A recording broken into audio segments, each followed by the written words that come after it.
कुछ चीज़ें क्लैरिफाई करना ज़रूरी हैं। मीडिया में जो कुछ भी चलाया गया, मैं ये महसूस करता हूँ कि मीडिया को एक विलन की ज़रूरत है और वो विलन मुझे बना के पेश करने की कोशिश की जाती है। मैं कितनी ही पॉजिटिव बात कहूँ, उसको नेगेटिव अंदाज में लिया जाता है और ये मैं समझता हूँ कि इसमें मेरा नुकसान कम है और मेरे मुल्क का नुकसान ज़्यादा है, क्योंकि मैं हमेशा सद्भावना की, एकता और भाईचारे की बात करता हूँ। अभी जैसे जयपुर के प्रोग्राम के हवाले से ये कहा गया कि रूह कांप जाएगी। मैंने हिंदू मुसलमान की बात नहीं की, ना मैं हिंदू मुसलमान की कभी बात करता हूँ। मैंने ये कहा कि हुकूमत की रूह कांप जाएगी। उसको ये ऐसा पेश करने की कोशिश की गई जैसे मैंने हिंदू समाज को कोई चैलेंज किया हो।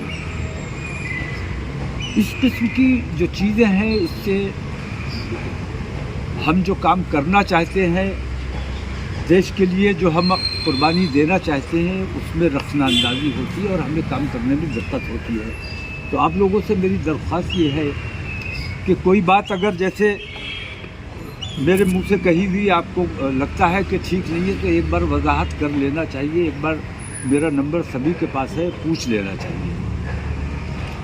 तो दूसरी बात यह है कि हमारे नौजवान हमारे कंट्रोल में हैं और हमने अल्हम्दुलिल्लाह अपने नौजवानों को अपने कंट्रोल में रखा हुआ है और ये उन्हें तलकीन की हुई है कि किसी भी हालत में कानून को अपने हाथ में नहीं लेना है। इसका मतलब ये नहीं है कि हमारे नौजवान बुज़दिल हैं। हम चाहते हैं कि हमारे मुल्क में अमन बना रहे, शांति किसी भी सूरत में हमारे मुल्क की शांति को नुकसान नहीं पहुंचना चाहिए। ये मकसद है ये बात कहने का। तो हम लिंचिंग भी बर्दाश्त करते हैं, बहू बेटियों की इज़्ज़त व आबरू से जो खिलवाड़ होता है, हमारी बेटियों को बहका के। मैं ये कहता हूँ, मैं हिंदू समाज के बारे में ज़्यादा सोचता हूँ, मुस्लिम समाज के बारे में कम सोचता हूँ। हज़ारों मुस्लिम लड़कियों को बहकाकर हिंदू समाज के लड़के ले गए। मैं ये कहता हूँ, उन हज़ारों हिंदू लड़कों पर हिंदू लड़कियों का अधिकार था कि नहीं था? तो ये हिंदू लड़कियों का नुकसान जो किया है वो किसी मुसलमान ने नहीं किया है, बल्कि उन हिंदूवादी संगठनों ने इनसे ये नुकसान करवाया है। तो वो लोग जो अपने आप को हिंदू समाज का हितैषी कहते हैं, मैं कहता हूँ कि वो हिंदू समाज को नुकसान पहुँचाने का काम कर रहे हैं। इसी किस्म की लिंचिंग होती है। हमारे हिंदू नौजवान उनके माँ बाप उनको ऐसे संस्कार नहीं दे सकते, लेकिन पेरेंट्स की ये जिम्मेदारी है कि हमारे बच्चे किन लोगों के संपर्क में रहते हैं, कहाँ से क्या तालीम ले रहे हैं, कहाँ से उन्हें क्या संस्कार मिल रहे हैं, इस पर भी उन्हें नज़र रखनी चाहिए।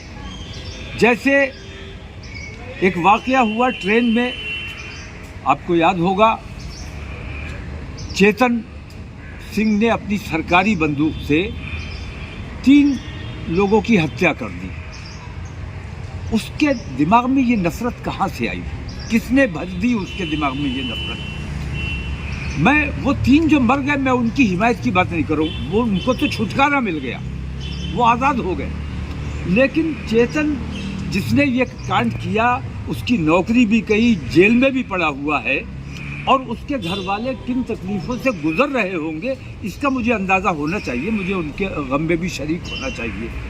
जैसे अभी बहराइच में एक नौजवान बच्चा छत पे चढ़ गया, तोड़फोड़ की, उसकी मौत की मैं सख्त मजम्मत करता हूँ। उसको मारने वालों ने किस मजबूरी में ये कदम उठाया, लेकिन उसके घर वालों को कितनी तकलीफ होगी, कितनी परेशानी, हमें उनके गम में शरीक होना चाहिए। मैं उन हिंदू भाइयों के तकलीफ़ों की बात कर रहा हूँ जो मुसलमानों की नफ़रत में अपने ही समाज का नुकसान करने का काम कर रहे हैं। तो हमें मार डालोगे, तकलीफ़ में फिर भी तुम्हें आना है और अगर हमने मार दिया तो भी तकलीफ में तुम्हें आना है। तो मैं ये चाहता हूँ कि हमारे दोनों समाजों के लोग आपस में शांति और भाईचारे से रहे, और इस किस्म का माहौल जो लोग बनाते हैं उन लोगों को समाज के सामने, ये हिंदू समाज की जिम्मेदारी है कि उन लोगों को समाज के सामने नंगा किया जाए, उन्हें समाज को बताया जाए कि ये लोग हिंदू समाज का कितना नुकसान कर रहे हैं, जो अपने आप को समाज का हितैषी बताते हैं, हिंदुओं का हितैषी बताते हैं। मुझे बस इतना अर्ज करना था। मेरी बातें हमेशा देश हित में होती हैं। मैं अपने मुल्क की बात करता हूँ। प्रधानमंत्री जी ने जैसे अभी कहा, एक रहोगे तो सेफ रहोगे, उन्होंने किस परिप्रेक्ष्य में कहा, उनका ये कहने का मकसद क्या था? प्रधानमंत्री को प्रधानमंत्री की हैसियत से बात करनी चाहिए, और प्रधानमंत्री किसी एक समुदाय, किसी एक समाज, किसी एक धर्म का प्रधानमंत्री नहीं होता है। 140 करोड़ हिंदुस्तानियों के प्रधानमंत्री हैं वो, उनको इस किस्म की बात करना जेब नहीं देता है। लेकिन फिर भी मैं पॉजिटिव थिंकिंग का आदमी हूँ। मैं ये समझता हूँ कि उन्होंने शायद सिर्फ हिंदू समाज के लिए ये बात नहीं कही होगी, बल्कि 140 करोड़ हिंदुस्तानियों के लिए ये बात कही होगी, क्योंकि हमें पाकिस्तान से भी ख़तरा है, चाइना से भी ख़तरा है। बांग्लादेश में जो अभी हादसा हो गया, बांग्लादेश जिन्होंने बनाया उन्हीं की बेटी को देश निकाला दे दिया गया। तो इस किस्म के ख़तरात हमारे देश में भी हैं, और उनसे बचने के लिए प्रधानमंत्री ने ये बात कही है कि एक रहोगे तो सेफ रहोगे। सर, एक दो सवाल है। मोहम्मद अदीब साहब, जो कि जाने माने नेता भी हैं, पूर्व राज्यसभा सांसद भी हैं, कल तालकटोरा स्टेडियम में मुस्लिम समुदाय का एक प्रोग्राम हुआ था, वक्फ बोर्ड वाला जो इशू है उसको लेकर, जिसमें उन्होंने कहा कि अगर हम जिन्ना के साथ चले जाते तो ये तो गनीमत रही, हम नहीं गए, अगर हम चले जाते तो पाकिस्तान लाहौर तक नहीं लखनऊ तक होता। नहीं, अब उन्होंने क्या कहा है, मैं मोहम्मद अली जिन्ना की इसलिए मुखालफत करता हूँ। एक तो ये कि वो मुसलमान नहीं थे, ये हमारे ऊपर बहतान है कि मुसलमानों ने पाकिस्तान बनवाया। मोहम्मद अली जिन्ना बराए नाम मुसलमान थे, उन्होंने कभी अपने आप को मुसलमान माना ही नहीं। मोहम्मद अली जिन्ना, इनके दादा को इनके समाज ने बहिष्कार कर दिया था, क्योंकि ये मछली का कारोबार करते थे और इनके समाज में इस कारोबार को पसंद नहीं किया जाता, मांस मछली को, तो उनका बहिष्कार कर दिया गया था। तो उस नाराज़गी में मोहम्मद अली जिन्ना के पिताजी ने इस्लाम से मुतासिर होकर नहीं, बल्कि अपने समाज को नाराज़गी का इजहार करने के लिए उन्होंने इस्लाम धर्म कबूल किया, और अपने समाज से बदला लेने के लिए, अपने हिंदू भाइयों से बदला लेने के लिए मोहम्मद अली जिन्ना ने ये हमारे मुल्क का बंटवारा करने का काम किया, हमारे देश को नुकसान पहुंचाने का काम किया। तो फिर साहब, 24 तारीख को आपने आह्वान किया है दिल्ली के रामलीला मैदान में, क्या है उसका मकसद? रसूल आज़म की शान में गुस्ताखी की गई, और हमारा तो ईमान ये है कि जान मांगो तो जान देंगे, माल मांगो तो माल देंगे, मगर ये हमसे न होगा हरगिज़ नबी का जाहो जलाल देंगे। तो नबी की इज़्ज़त और नामूस पर हमारे माँ बाप कुर्बान, हमारे ख़ानदान कुर्बान, हमारा सब कुछ कुर्बान। हुकूमत उन गुस्ताखी करने वालों की हिमायत कर रही है, सरपरस्ती कर रही है, उनको शरण देने का काम कर रही है। उन पर जो कार्रवाई की जानी चाहिए वो नहीं की गई है।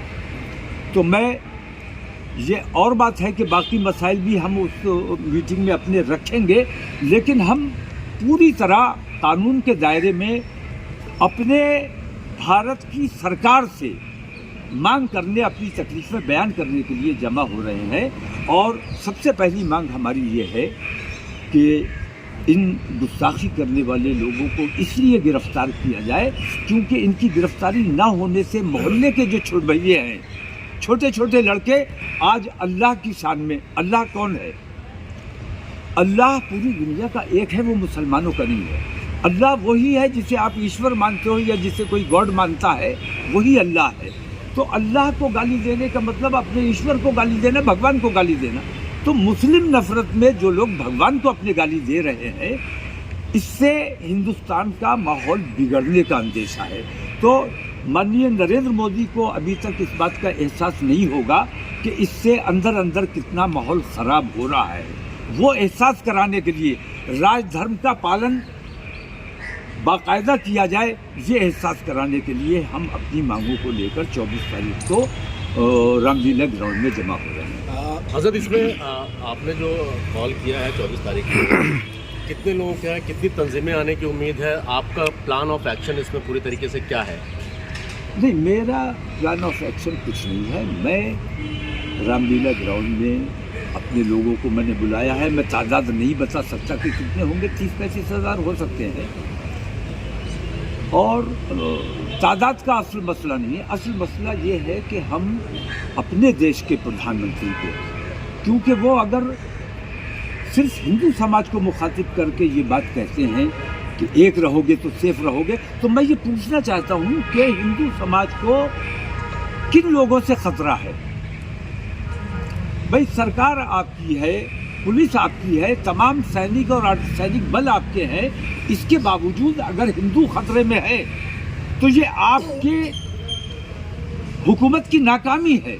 आपको तत्काल प्रभाव से इस्तीफा दे देना चाहिए अगर इस देश में हिंदू खतरे में है।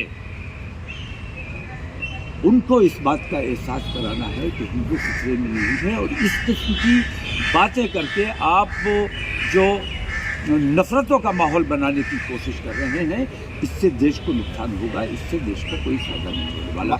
एकता में, भाईचारे में, मोहब्बत में जो मज़ा है वो नफरतों और लड़ाइयों और दंगों में नहीं है।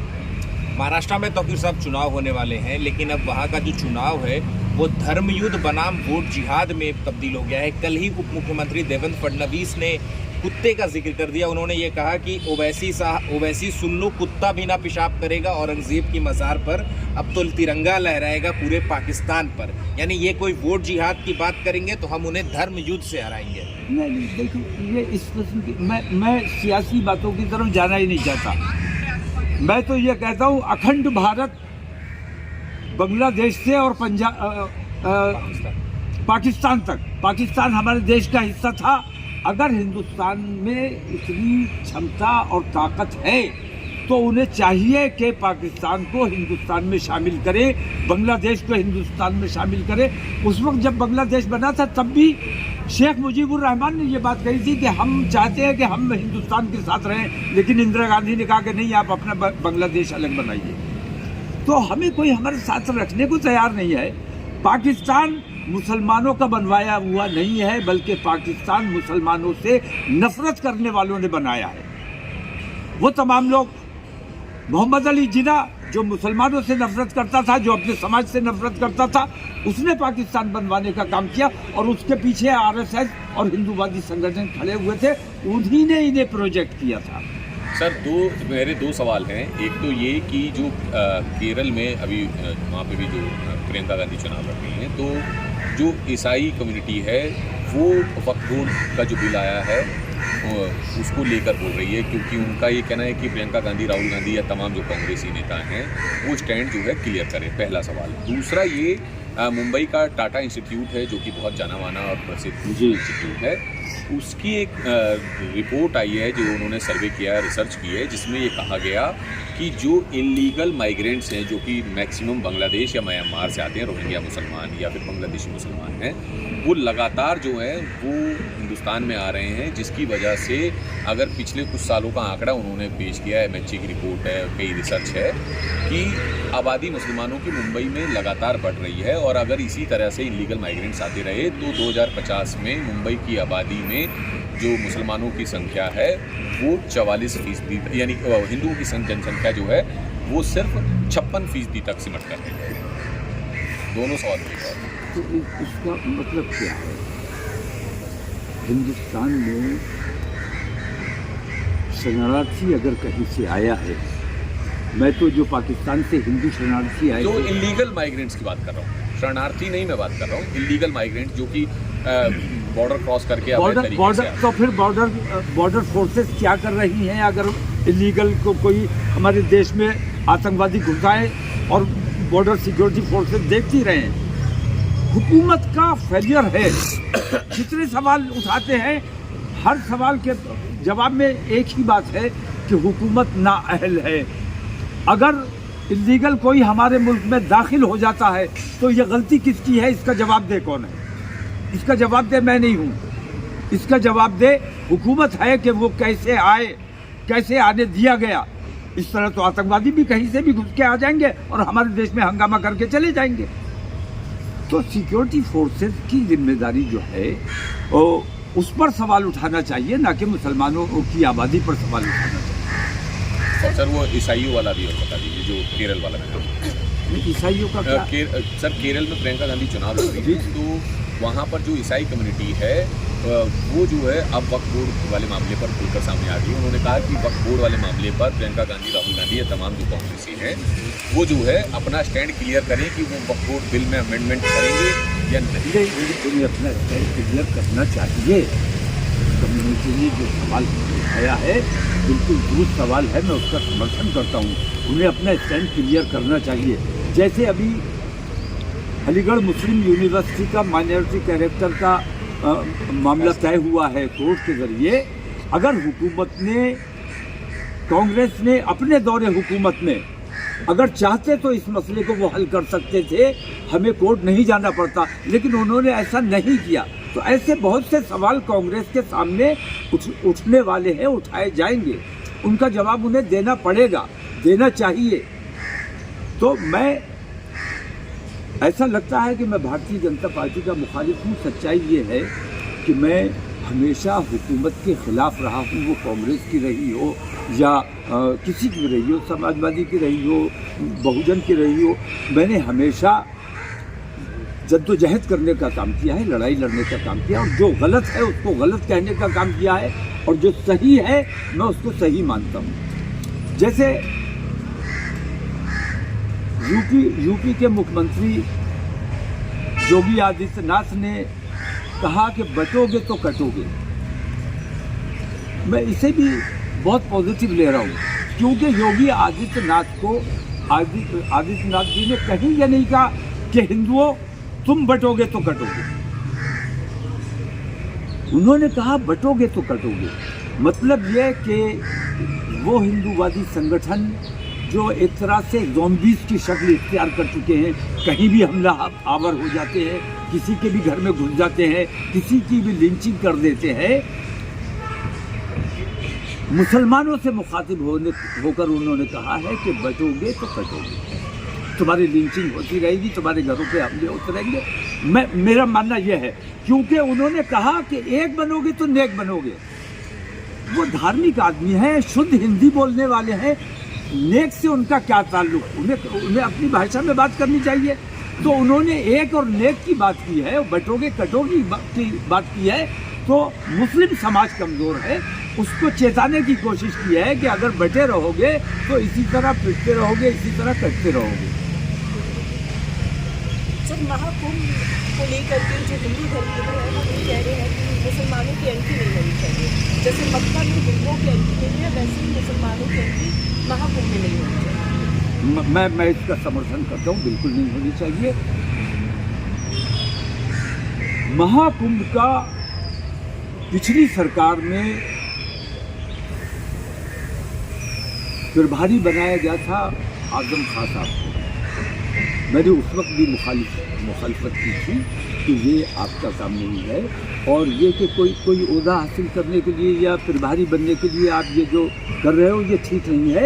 आपको किसी हिंदू समाज के जिम्मेदार आदमी को प्रभारी बनाना चाहिए, और महाकुंभ का प्रभारी बनने की ही सज़ा में वो जेल में है, वरना वो शायद जेल में ना होते। सर, सनातन मुसलमान को मुसलमान रहना चाहिए, हिंदू अपनी शनाख्त के साथ हिंदू रहे और हम लोगों में दोस्ती रहे, ये सच्चा हिंदुस्तान है। सर, सनातन बोर्ड की भी मांग हो रही है, देवकी नंदन ठाकुर। मैं समर्थन करता हूँ। मंदिर के प्रसाद में गाय की चर्बी कहाँ से आई? इसमें तो मुसलमान का कोई हक नहीं है। मंदिर के प्रसाद में गाय की चर्बी किन लोगों ने मिलाई और क्यों मिलाई? तो प्रसाद के नाम पे लोगों का धर्म भ्रष्ट किया जा रहा है। अगर उनका अपना बोर्ड बना हुआ होता, मंदिर का प्रबंध उनके अपने हाथ में होता, तो शायद इस किस्म का काम नहीं होता। तो मस्जिद का प्रबंध मस्जिद वालों के हाथ में रहना चाहिए, मंदिर का प्रबंध मंदिर वालों के हाथों में देना चाहिए। सरकार को मंदिर का प्रबंध करने का कोई अधिकार नहीं है। उन्हें बोर्ड बनाना चाहिए और मंदिर तमाम हिंदू संतों के हवाले करनी चाहिए। सर, वक्त को लेकर के भी आप पर आरोप लग रहे हैं कि आप मुसलमानों को भड़का रहे हैं, जबकि मुसलमानों का एक बहुत बड़ा तबका है जो इसके समर्थन में है। तो आप कैसे देखते हैं इस पूरे मामले को? जब से वक्फ अमेंडमेंट बिल आया है, all India Muslim personal law board और तमाम मुस्लिम ऐसे संगठन हैं जो इसकी मुखालफत कर रही है। ज्वाइंट पार्लियामेंट्री कमेटी बनी है, तमाम स्टेक होल्डर्स को बुलाया गया, सबने अपनी अपनी राय रखी है। आप कैसे देखते हैं टोटलिटी इस पूरे सरकार की इसका राय? सरकार का ये निहायत बेईमानी भरा फैसला है। पूरे मुल्क को उन्होंने बेचने का काम किया है। मैं आपको याद दिलाता हूँ, एक ज़माने में ये कहा करते थे, जब कांग्रेस की सरकार थी तो ये कहा करते थे कि हज सब्सिडी दी जाती है, मुस्लिम तुष्टीकरण किया जाता है और हमारी सरकार आएगी तो हम सब्सिडी बंद कर देंगे। ठीक है, हमें तब एहसास नहीं था कि हमें जो हज सब्सिडी मिल रही है उससे हमारा फ़ायदा हो रहा है या नुकसान हो रहा है। इनके आने के बाद जब इन्होंने हमारी वो सब्सिडी बंद की है, उसके बाद हमें ये एहसास हुआ कि कांग्रेस हमारे साथ धोखा करती रही। हमारे हज के पैसे से, हाजी के पैसे से एयर इंडिया चल रहा था और हमारी सब्सिडी बंद होने के बाद एयर इंडिया इतने घाटे में, खसारे में चला गया कि बिलाखिर उसे बेचना पड़ा। और आज स्थिति ये है कि हमारा देश बहुत बड़ा देश है, विश्व गुरु बनने की बात करता है और आज हमारे देश के पास अपनी कोई एयरलाइन नहीं है। इससे बड़ा दुर्भाग्य क्या हो सकता है कि बांग्लादेश और नेपाल जैसे छोटे देश, बांग्लादेश तो हिंदुस्तान का पोता है, बेटे का भी बेटा, तो उसके पास अपनी एयरलाइन है और हिंदुस्तान के पास अपनी कोई एयरलाइन नहीं है। इससे बड़ा नुकसान नरेंद्र मोदी हमारे देश को क्या पहुंचा सकते थे जो उन्होंने पहुंचाया। ठीक, आनंद जी।